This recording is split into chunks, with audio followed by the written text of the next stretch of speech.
ಭೈರವೈಕ್ಯ ದೇಗುಲದ ಉದ್ಘಾಟನೆಗಾಗಿ ಪ್ರಧಾನಿ ನರೇಂದ್ರ ಮೋದಿಯವರು ಆದಿಚುಂಚನಗಿರಿಯ ಮಠಕ್ಕೆ ಆಗಮಿಸಿದ್ದಾರೆ. ಅಲ್ಲಿ ದೇಗುಲದ ಭೇಟಿಯನ್ನ ಕೊಟ್ಟು ಪೂಜೆ ಪುನಸ್ಕಾರದಲ್ಲಿ ಪ್ರಧಾನಿಗಳು ಭಾಗಿಯಾಗಿರುವಂತಹ ದೃಶ್ಯಗಳನ್ನು ಗಮನಿಸ್ತಾ ಇದ್ದೇವೆ. ಭೈರವೈಕ್ಯ ಮಂದಿರ ದ್ರಾವಿಡ ಶೈಲಿಯ ವಾಸ್ತುಶಿಲ್ಪವನ್ನು ಹೊಂದಿರುವಂತಹ ಮಂದಿರ.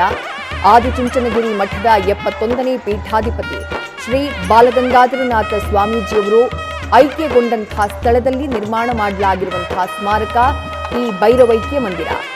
ಮಂಡ್ಯ ಜಿಲ್ಲೆ ನಾಗಮಂಗಲ ತಾಲೂಕಿನ ಆದಿಚುಂಚನಗಿರಿಯಲ್ಲಿ ಈ ಭೈರವೈಕ್ಯ ಮಂದಿರದ ನಿರ್ಮಾಣ ಆಗಿದೆ. ಸುಮಾರು 80 ಕೋಟಿಗೂ ಅಧಿಕ ವೆಚ್ಚದಲ್ಲಿ ಮಂದಿರವನ್ನ ನಿರ್ಮಾಣ ಮಾಡಲಾಗಿದೆ. ಸುಮಾರು 8 ರಿಂದ 10 ವರ್ಷಗಳ ಅವಧಿಯಲ್ಲಿ ಈ ಒಂದು ಭವ್ಯ ದೇಗುಲದ ನಿರ್ಮಾಣದ ಕಾಮಗಾರಿ ನೆರವೇರಿತು.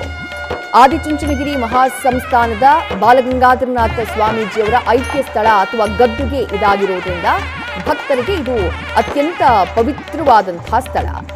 ಇನ್ನು ಆದಿಚುಂಚನಗಿರಿ ಮಠ ನಮಗೆ ಗೊತ್ತೇ ಇದೆ, ಶಿಕ್ಷಣ, ಆರೋಗ್ಯ ಹಾಗೆ ಸೇವಾ ಕ್ಷೇತ್ರಗಳಲ್ಲಿ ಸೇವೆಯನ್ನ ಸಲ್ಲಿಸ್ತಾ ಇರುವಂತಹ ಮಠ. ಬಾಲಗಂಗಾಧರನಾಥ ಸ್ವಾಮೀಜಿಯವರು ಶಿಕ್ಷಣ, ಆರೋಗ್ಯ ಹಾಗೆ ಸೇವಾ ಕ್ಷೇತ್ರಕ್ಕೆ ಅಪಾರವಾದಂತಹ ಕೊಡುಗೆಯನ್ನ ಕೊಟ್ಟಿದ್ರು. ಅವರು ಐಕ್ಯಗೊಂಡ ಸ್ಥಳ ಅಥವಾ ಅವರ ಗದ್ದುಗೆ ಇದ್ದಂತಹ ಜಾಗದಲ್ಲಿ ಈ ಭೈರವೈಕ್ಯ ಮಂದಿರದ ನಿರ್ಮಾಣ ಆಗಿದೆ. ಪ್ರಧಾನಿ ನರೇಂದ್ರ ಮೋದಿಯವರು ಅದರ ಉದ್ಘಾಟನೆಗಾಗಿ ಆದಿಚುಂಚನಗಿರಿ ಮಠಕ್ಕೆ ಭೇಟಿಯನ್ನ ಕೊಟ್ಟಿದ್ದಾರೆ. ಅಲ್ಲಿ ದೇಗುಲಕ್ಕೆ ಅವರು ಪ್ರದಕ್ಷಿಣೆಯನ್ನ ಹಾಕಿದ್ದಾರೆ. ಪೂಜೆ ಪುನಸ್ಕಾರದಲ್ಲಿ ಪ್ರಧಾನಿಗಳು ಭಾಗಿಯಾಗಿದ್ದಾರೆ. ಆ ದೃಶ್ಯಗಳನ್ನ ಗಮನಿಸ್ತಾ ಇದ್ದೇವೆ. ಭೈರವೈಕ್ಯ ಮಂದಿರದ ಉದ್ಘಾಟನೆಯನ್ನು ನೆರವೇರಿಸಿದ್ದಾರೆ ಪ್ರಧಾನಿ ನರೇಂದ್ರ ಮೋದಿ. ಈ ಮಂದಿರದ ಉದ್ಘಾಟನೆಗಾಗಿ ಪ್ರಧಾನಿ ನರೇಂದ್ರ ಮೋದಿ ದೆಹಲಿಯಿಂದ ಮಂಡ್ಯದ ನಾಗಮಂಗಲದಲ್ಲಿರುವಂತಹ ಈ ಆದಿಚುಂಚನಗಿರಿ ಕ್ಷೇತ್ರಕ್ಕೆ ಆಗಮಿಸಿದ್ರು. ದೇಗುಲದಲ್ಲಿ ಪ್ರದಕ್ಷಿಣೆಯನ್ನ ಹಾಕಿದ್ರು. ಭೈರವೈಕ್ಯ ಮೂರ್ತಿಗೆ ನಮನವನ್ನ ಸಲ್ಲಿಸಿದ್ರು. ಅದಾದ ನಂತರ ಪೂಜೆ ಪುನಸ್ಕಾರದಲ್ಲಿ ಭಾಗಿಯಾದರು.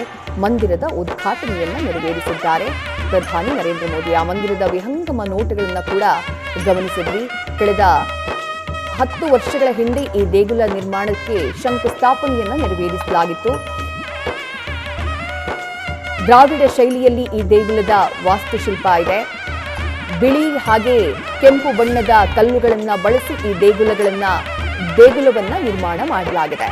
ಆ ಶ್ರೀ ಗುರು ಭೈರವೈಕ್ಯ ಮಂದಿರ ಇದು ಕೇವಲ ಕಲ್ಲು ಮಣ್ಣಿನ ಕಟ್ಟಡವಲ್ಲ, ಇದೊಂದು ಜೀವಂತ ಆಧ್ಯಾತ್ಮ ಧಾಮ ಅನ್ನುವಂತಹ ಮಾತನ್ನ ಮೊನ್ನೆಯಷ್ಟೇ ಈ ದೇಗುಲಕ್ಕೆ ಸಂಬಂಧಪಟ್ಟ ಹಾಗೆ ನಡೆದಂತಹ ಸುದ್ದಿಗೋಷ್ಠಿಯಲ್ಲಿ ಹೇಳಿದ್ರು ಪೀಠಾಧಿಪತಿಗಳಾಗಿರುವಂತಹ ನಿರ್ಮಲಾನಂದನಾಥ ಸ್ವಾಮೀಜಿ. ಸುಮಾರು 100 ಕೋಟಿ ವೆಚ್ಚದಲ್ಲಿ ಈ ದೇಗುಲವನ್ನ ನಿರ್ಮಾಣ ಮಾಡಲಾಗಿದೆ ಅನ್ನೋದು ಅವರು ಕೊಟ್ಟಂತಹ ಮಾಹಿತಿ. 100 ಕೋಟಿ ವೆಚ್ಚದಲ್ಲಿ ಮಂದಿರ ಒರಿಸ್ಸಾದ ಸೂರ್ಯ ದೇಗುಲದ ಕಲೆಯನ್ನ ಒಳಗೊಂಡು ಸುಂದರವಾಗಿ ಇದನ್ನ ರೂಪುಗೊಳಿಸಲಾಗಿದೆ. ಒಡಿಶಾ ದೇಗುಲದಲ್ಲಿರುವಂತಹ ಸೂರ್ಯ ದೇಗುಲದ ಕಲೆಯಿಂದ ಪ್ರೇರಿತವಾಗಿ ಈ ದೇಗುಲದ ನಿರ್ಮಾಣ ಕಾರ್ಯ ನಡೆದಿದೆ. ಜೊತೆಗೆ ಹೊಯ್ಸಳ, ಚೋಳ, ಚಾಲುಕ್ಯ ಹಾಗೆ ಗಂಗಾ ವಾಸ್ತುಶಿಲ್ಪದ ಸಮ್ಮಿಶ್ರಣ ಈ ಭೈರವೈಕ್ಯ ದೇಗುಲ ಅನ್ನುವುದು ದೇಗುಲಕ್ಕೆ ಸಂಬಂಧಪಟ್ಟ ಹಾಗೆ ಶ್ರೀಗಳೇ ನೀಡಿದ್ದಂತಹ ಮಾಹಿತಿ. ದ್ರಾವಿಡ ವಾಸ್ತುಶಿಲ್ಪ ಶೈಲಿ ಸಹಸ್ರಾರು ವರ್ಷಗಳಿಂದ ದೈವಿಕ ಶಕ್ತಿಯ ದೃಶ್ಯ ಭಾಷೆ ಅಂತ ಪ್ರಸಿದ್ಧಿ ಪಡೆದಿರುವಂತಹ ಒಂದು ವಾಸ್ತುಶೈಲಿ ದ್ರಾವಿಡ ವಾಸ್ತುಶೈಲಿ. ಆಗಸಕ್ಕೆ ಚಾಚಿದಂತಹ ಗೋಪುರಗಳು, ಶಿಲ್ಪಕಲೆಯ ಅದ್ಭುತ ಕೆತ್ತನೆಗಳು, ಬ್ರಹ್ಮಾಂಡ ನಿಯಮಗಳಿಗೆ ಅನುಸಾರವಾದಂತಹ ವಿನ್ಯಾಸ ಇವೆಲ್ಲವನ್ನೂ ಕೂಡ ಭೈರವೈಕ್ಯ ದೇಗುಲದ ನಿರ್ಮಾಣದಲ್ಲಿ ಬಳಕೆ ಮಾಡಲಾಗಿದೆ. ಇದು ಕೇವಲ ಕಟ್ಟಡ ಮಾತ್ರ ಅಲ್ಲ, ದೇವರ ಭಾಷೆಯನ್ನ ಕಲ್ಲಿನಲ್ಲಿ ಬರೆದಂತಹ ಮಹಾಕಾವ್ಯ ಅಂತ ಹೇಳಿದ್ರು ನಿರ್ಮಲಾನಂದನಾಥ ಶ್ರೀಗಳು. ಜೊತೆಗೆ ಪ್ರತಿಯೊಂದು ಚೇತನ 3 ದೇಹವನ್ನ ಹೊಂದಿರುವಂತೆ ಭೈರವೈಕ್ಯ ಮಂದಿರ ಕೂಡ ಆತ್ಮ, ಸ್ಥೂಲ ಹಾಗೆ ಅಜ್ಞಾನದ ಸ್ವರೂಪದಲ್ಲಿದೆ. ಗುರುಗಳ ಗದ್ದುಗೆ ಆತ್ಮ ಸ್ವರೂಪದಲ್ಲಿದ್ರೆ ಗರ್ಭಗುಡಿಯಲ್ಲಿರುವಂತಹ ಪ್ರತಿಮೆ ಸ್ಥೂಲ ಸ್ವರೂಪದಲ್ಲಿ ಹಾಗೆ ಹೊರಗಡೆ ಅಜ್ಞಾನ ಸ್ವರೂಪದಲ್ಲಿರುತ್ತೆ. ಅನ್ನ, ಪ್ರಾಣ, ಮನೋಮಯ, ವಿಜ್ಞಾನ ಮತ್ತು ಆನಂದಮಯ 5 ಕೋಶಗಳು ಆಧ್ಯಾತ್ಮ ಧಾಮದಲ್ಲಿವೆ ಅಂತ ಹೇಳಿ ಆ ಭೈರವೈಕ್ಯ ಮಂದಿರದ ಆಧ್ಯಾತ್ಮಿಕತೆಗೆ ಸಂಬಂಧಪಟ್ಟ ಹಾಗೆ ಶ್ರೀಗಳು ವಿವರವನ್ನ ಕೊಟ್ಟಿದ್ರು. ಇನ್ನು ಶ್ರೀಗಳ ಗದ್ದುಗೆಯ ಸುತ್ತ ಬೆಳ್ಳಿ ಕವಚವನ್ನ ಕೂಡ ನಿರ್ಮಾಣ ಮಾಡಲಾಗಿದೆ. ನ್ಯೂಸ್ ಫಸ್ಟ್ ನಿರ್ಭೀತಿಯಿಂದ ನಿಮ್ಮ ಪರವಾಗಿ.